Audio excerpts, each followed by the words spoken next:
নমস্কার। কড়া নজর মাঠে ঘাটে রাজপথে, কড়া নজরের এই পর্বে আপনাদের স্বাগত। আমরা এই পর্বে সম্পূর্ণ অন্য খবর নিয়ে আপনাদের কাছে আসছি। একটি নির্দিষ্ট বয়সের এবং একটি নির্দিষ্ট ধরনের মহিলাকে একটি নির্দিষ্ট দিনে বলি দিলে তারপর সেই বলি প্রদত্ত দেহাংশ নিয়ে যজ্ঞ করলে কাজের জায়গার জটিলতা কমবে এবং আপনজন সুস্থ হয়ে উঠবে। এই বিশ্বাসের জেরে কলকাতার বুকে এক নিরীহ নিষ্পাপ গৃহবধূকে খুন হয়ে যেতে হলো তার ভাসুরের হাতে। গত 2রা এপ্রিল মঙ্গলবার বন্দর এলাকার ওয়াটগঞ্জ থানা এলাকার সত্য ডাক্তার রোডের পাঁচিলি ঘেরা একটি পরিত্যক্ত জায়গায় কয়েকজন যুবক দুপুর 3টে নাগাদ 3টে কালো প্লাস্টিকের মধ্যে কিছু দেহাংশ পড়ে থাকতে দেখে। তারা ওয়াটগঞ্জ থানাকে খবর দিয়ে ওয়াটগঞ্জ থানা এবং লালবাজারের হোমিসাইড শাখা সেই জায়গায় যায়। পুলিশ তদন্ত শুরু করে, কিন্তু সেই দিন ওই মহিলার কোনো পরিচয় তারা জানতে পারে না। 3রা এপ্রিল বুধবার পশ্চিম বন্দর থানা এলাকার নিমক মহল রোডের বাসিন্দা কৈলাস সাউ তার মেয়ের নিখোঁজ সংক্রান্ত অভিযোগ জানাতে থানায় আসে। জানা যায় তার মেয়ে 2 দিন ধরে নিখোঁজ। আগের দিনে 3টে প্লাস্টিকের, একটি প্লাস্টিকে ছিল মহিলার কাটা মুন্ডু, একটি প্লাস্টিকে ছিল মহিলার পায়ের কিছু অংশ, একটি প্লাস্টিকে ছিল বুকের অংশটুকু। সেই ছবি কৈলাস সাউ এবং তার সঙ্গে আসা মানুষদের দেখানো হয়। তারা দেখেই চিনতে পারেন তাদের পরিচিত এই মানুষটিকে। মৃত মহিলার নাম জানা যায় দুর্গা সরকের, বয়স 34 বছর। কৈলাস সাউ হচ্ছে তার বাবা। 2007 সালে দুর্গার সঙ্গে ওয়াটগঞ্জের হেমচন্দ্র স্ট্রিটের ধনী সরকেলের বিয়ে হয়।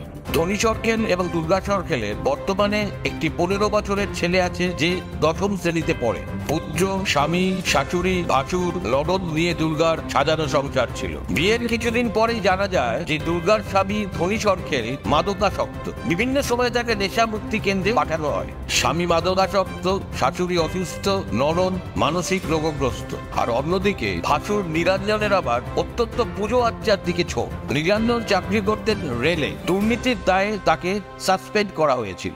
সাসপেন্ড হওয়ার পর নাকি নিরঞ্জনের পুজো আর্চার মাত্রা আরো বেড়ে যায়। ইতিমধ্যে সে তারাপীঠের এক সাধু সান্নিধ্যে আসে, সেখানে তন্ত্র সাধনা শেখে।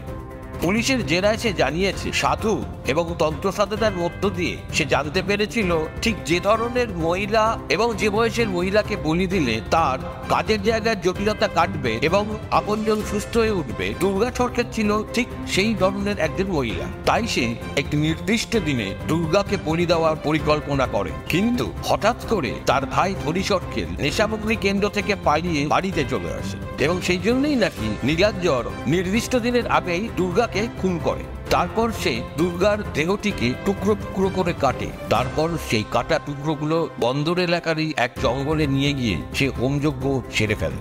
এই সমস্ত কথাই সে পুলিশকে সজ্ঞানে জানিয়েছে।